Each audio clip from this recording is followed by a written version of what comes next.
Chào các bạn, mình rất vui các bạn đã quay trở lại kênh của mình. Ngày hôm nay ở trong video này thì tôi sẽ hướng dẫn cho các bạn một cái mẹo để làm trắng răng trong vài giây bằng những nguyên liệu có ở trong bếp của chúng ta. Thì công thức ngày hôm nay chúng ta sẽ cần đến cà rốt. Các bạn hãy mài cà rốt.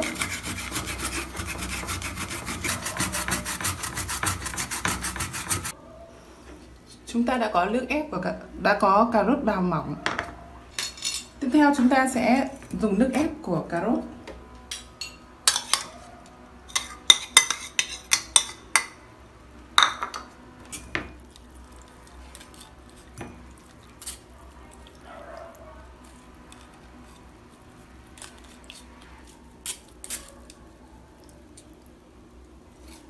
Chúng ta cần đến một thìa nghệ, bột nghệ nhé các bạn, một thìa bột nghệ.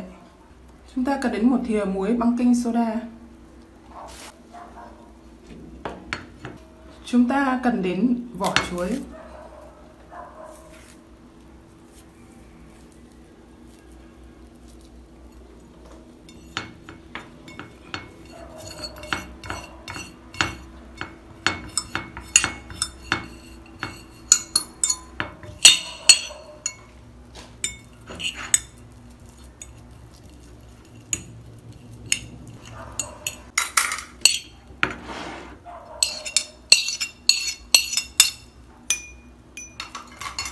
Chúng ta trộn đều hỗn hợp.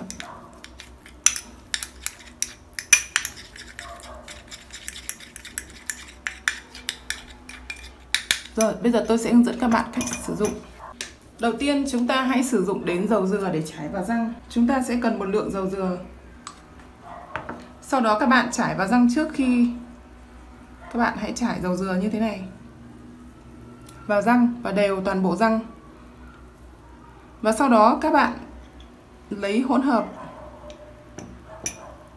trải lên răng 1 phút. Các bạn trải nhẹ nhàng ở trên răng 1 phút, sau đó các bạn hãy sử dụng nước để làm sạch.